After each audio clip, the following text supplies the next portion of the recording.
Hello दोस्तों, नमस्कार। तो हमारी आज की कहानी है रामायण क्या है। तो चलिए हम इस कहानी को शुरू करते हैं। अगर कभी पढ़ो और समझो तो आंसुओं पे काबू रखना। रामायण का एक छोटा सा वृत्तांत है, उसी से शायद कुछ समझा सकूं। एक रात की बात है, माता कौशल्या जी को सोते में अपने महल की छत पर किसी के चलने की आहट सुनाई दी। नींद खुल गई। पूछा, कौन है? मालूम पड़ा श्रुतकीर्ति जी, सबसे छोटी बहू, शत्रुघ्न जी की पत्नी हैं। माता कौशल्या जी ने उन्हें नीचे बुलाया। श्रुतकीर्ति जी आई, चरणों में प्रणाम कर खड़ी रह गई। माता कौशल्या जी ने पूछा, श्रुति, इतनी रात को अकेली छत पर क्या कर रही हो बेटी? क्या नींद नहीं आ रही? शत्रुघ्न कहाँ है? श्रुति कीर्ति की आंखें भर आई। माँ की छाती से चिपटी गोद में सिमट गई। बोली, माँ, उन्हें तो देखे हुए 13 वर्ष हो गए। उफ! कौशल्या जी का हृदय कांप कर छटपटा गया। तुरंत आवाज लगाई, सेवक दौड़े आए। आधी रात ही पालकी तैयार हुई। आज शत्रुघ्न जी की खोज होगी। माँ चली। आपको मालूम है शत्रुघ्न जी कहाँ मिले? अयोध्या जी के जिस दरवाजे के बाहर भरत जी नंदीग्राम में तपस्वी होकर रहते हैं, उसी दरवाजे के भीतर एक पत्थर की शिला है। उसी शिला पर अपनी बाह का तकिया बनाकर लेटे मिले माँ सिरहाने बैठ गई। बाहों में हाथ फिराया तो शत्रुघ्न जी ने आंखें खोली। माँ उठे, चरणों में गिरे। माँ, आपने क्यों कष्ट किया? मुझे बुलवा लिया होता। माँ ने कहा, शत्रुघ्न यहाँ क्यों? शत्रुघ्न जी की रुलाई फूट पड़ी। बोले, माँ, भैया राम जी पिताजी की आज्ञा से वन चले गए। भैया लक्ष्मण जी उनके पीछे चले गए। भैया भरत जी भी नंदीग्राम में हैं। क्या ये महल, ये रथ, ये राजसी वस्त्र विधाता ने मेरे लिए ही बनाए हैं? माता कौशल्या जी निरुत्तर रह गईं। देखो, क्या है ये राम कथा?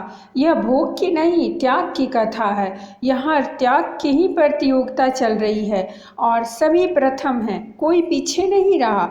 चारों भाइयों का प्रेम त्याग एक दूसरे के प्रति अद्भुत, अभिनव और अलौकिक है। रामायण जीवन जीने की सबसे उत्तम शिक्षा देती है। भगवान राम को 14 वर्ष का वनवास हुआ तो उनकी पत्नी सीता मैया ने भी सहर्ष वनवास स्वीकार कर लिया, परंतु बचपन से ही बड़े भाई की सेवा में रहने वाले लक्ष्मण जी कैसे राम जी से दूर हो जाते? माता सुमित्रा से तो उन्होंने आज्ञा ले ली थी वन जाने की, परंतु जब पत्नी उर्मिला के कक्ष की ओर बढ़ रहे थे तो सोच रहे थे कि माँ ने तो आज्ञा दे दी, परंतु उर्मिला को कैसे समझाऊंगा, क्या बोलूँगा उनसे? यही सोच विचार करके लक्ष्मण जी जैसे ही अपने कक्ष में पहुँचे तो देखा कि उर्मिला जी आरती का थाल लेके खड़ी थीं और बोली, आप चिंता छोड़ प्रभु श्री राम की सेवा में वन को जाओ, मैं आपको नहीं रोकूंगी। मेरे कारण आपकी सेवा में कोई बाधा न आए, इसीलिए साथ जाने की जिद भी नहीं करूंगी। लक्ष्मण जी को कहने में संकोच हो रहा था, परंतु उनके कुछ कहने से पहले ही उर्मिला जी ने उन्हें संकोच से बाहर निकाल दिया। वास्तव में यही पत्नी का धर्म है। पति संकोच में पड़े उससे पहले ही पत्नी उसके मन की बात जानकर उसे संकोच से बाहर कर दे। लक्ष्मण जी चले गए, परंतु 14 वर्ष तक उर्मिला ने एक तपस्विनी की भांति कठोर तप किया। वन में प्रभु श्री राम माता सीता की सेवा में लक्ष्मण जी कभी सोए नहीं, परंतु उर्मिला ने भी अपने महलों के द्वार कभी बंद नहीं किए और सारी रात जाग जाग कर उस दीपक की लौ को बुझने नहीं दिया। मेघनाथ से युद्ध करते हुए जब लक्ष्मण जी को शक्ति लग जाती है और हनुमान जी उनके लिए संजीवनी का पर्वत लेके लौट रहे होते हैं, तो बीच में जब हनुमान जी अयोध्या के ऊपर से गुजर रहे थे तो भरत जी ने उन्हें राक्षस समझकर बाण मारते हैं और हनुमान जी गिर जाते हैं। तब हनुमान जी सारा वृत्तांत सुनाते हैं कि सीता जी को रावण हर ले गया, लक्ष्मण जी युद्ध में मूर्छित हो गए हैं। यह सुनते ही कौशल्या जी कहती हैं कि राम को कहना कि लक्ष्मण के बिना अयोध्या में पैर भी मत रखना, राम वन में ही रहे। माता सुमित्रा कहती हैं कि राम से कहना कि कोई बात नहीं, अभी शत्रुघ्न है, मैं उसे भेज दूंगी, मेरे दोनों पुत्र राम सेवा के लिए ही तो जन्मे हैं।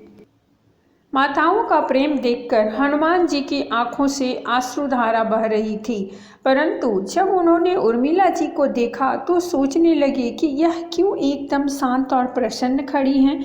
क्या इन्हें अपनी पति के प्राणों की कोई चिंता नहीं? हनुमान जी पूछते हैं, देवी आपकी प्रसन्नता का कारण क्या है? आपके पति के प्राण संकट में हैं। सूर्य उदित होते ही सूर्य कुल का दीपक बुझ जाएगा।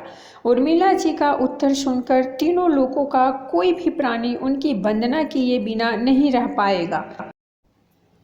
उर्मिला बोली, मेरा दीपक संकट में नहीं है, वो बूझ ही नहीं सकता। रही सूर्योदय की बात, तो आप चाहें तो कुछ दिन अयोध्या में विश्राम कर लीजिए, क्योंकि आपके वहां पहुंचे बिना सूर्य उदित हो ही नहीं सकता। आपने कहा कि प्रभु श्री राम मेरे पति को अपनी गोद में लेकर बैठे हैं। जो योगेश्वर प्रभु श्री राम की गोदी में लेटा हो, काल उसे छू भी नहीं सकता। यह तो वो दोनों लीला कर रहे हैं। मेरे पति जब से बन गए हैं तब से सोए नहीं हैं। उन्होंने न सोने का प्रण लिया था, इसीलिए वे थोड़ी देर विश्राम कर रहे हैं। और जब भगवान की गोद मिल गई तो थोड़ा विश्राम ज़्यादा हो गया।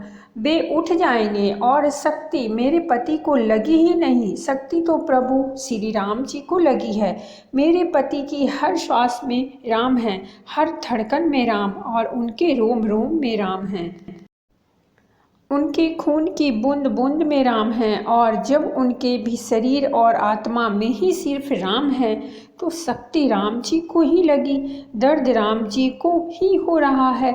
इसीलिए हनुमान जी आप निश्चिंत होके जाएं, सूर्य उदित नहीं होगा। राम राज्य की जय।